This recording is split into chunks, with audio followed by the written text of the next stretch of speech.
30 જુલાઈથી ભારે વરસાદની આગાહી હવામાન વિભાગે કરી છે। એક સાથે અનેક સિસ્ટમ સક્રિય થતા આગાહી કરવામાં આવી છે। Deep depression, monsoon trough, upper air cyclonic circulation અને વેસ્ટર્ન ડિસ્ટર્બન્સ સક્રિય થતા 30 જુલાઈથી રાજ્યમાં ભારે વરસાદની હવામાન વિભાગે આગાહી કરી છે।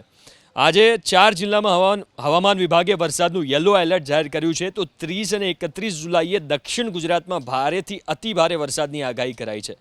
30 જુલાઈએ નર્મદા, તાપી અને ડાંગ જિલ્લામાં વરસાદનું ઓરેન્જ એલર્ટ જાહેર કરાયું છે, જ્યારે મધ્ય ગુજરાતના વડોદરા, છોટાઉદેપુરની સાથે દક્ષિણ ગુજરાતના ભરૂચ, સુરત, નવસારી, વલસાડ જિલ્લા માટે હવામાન વિભાગે યલો એલર્ટ જાહેર કર્યું છે। સંઘ પ્રદેશ દમણ અને દાદરા નગર હવેલીમાં પણ વરસાદનું યલો એલર્ટ જાહેર કરવામાં આવ્યું છે। 31 જુલાઈની વાત કરીએ। 31 જુલાઈએ તો નર્મદા અને છોટાઉદેપુર જિલ્લામાં અત્યંત ભારે વરસાદની આગાહીને પગલે રેડ એલર્ટ જાહેર કરવામાં આવ્યું છે, જ્યારે 10 જિલ્લામાં ઓરેન્જ એલર્ટ અને 9 જિલ્લામાં યલો એલર્ટ જાહેર કરાયું છે। અતિભારે વરસાદની આગાહીને પગલે માછીમારોને પણ દરિયો ન ખેડવાની સૂચના અપાઈ છે, સાવચેત રહેવાની પણ અપીલ કરાઈ છે।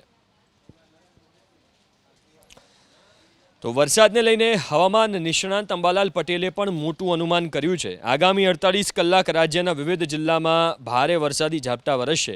એક સાથે 5 જેટલી વરસાદી સિસ્ટમ સક્રિય થતાં 30 જુલાઈથી 3 ઓગસ્ટ વચ્ચે રાજ્યમાં ભારે વરસાદ વરસવાનું અંબાલાલ પટેલનું અનુમાન છે। રાજ્યના તમામ ઝોનમાં ભારેથી અતિ ભારે વરસાદ વરસી શકે છે। કોઈ જિલ્લામાં તો 3 થી 20 ઇંચ સુધીનો વરસાદ વરસે તેવું અંબાલાલ પટેલનું અનુમાન છે। દક્ષિણ ગુજરાતમાં અતિ ભારે તો સૌરાષ્ટ્રમાં ભારે વરસાદ વરસવાનું અંબાલાલ પટેલનું અનુમાન છે।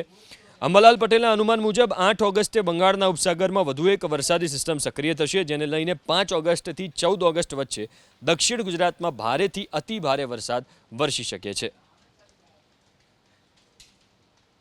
વડોદરાના ભાગો, મહીસાગરના ભાગો, પંચમહાલના ભાગોમાં ભારેથી અતિ ભારે વરસાદ થવાની શક્યતા રહે છે, જેમાં કોઈ ભાગોમાં 3 થી 4 ઇંચ વરસાદ, 5 થી 8 ઇંચ જેવો અને કોઈ ભાગમાં 20 ઇંચ જેવો કુલ વરસાદ ખાબકી શકે। 5મી ઓગસ્ટથી 14મી ઓગસ્ટ વચ્ચે દક્ષિણ ગુજરાતના ભાગોમાં ભારેથી અતિ ભારે વરસાદ થવાની શક્યતા રહે।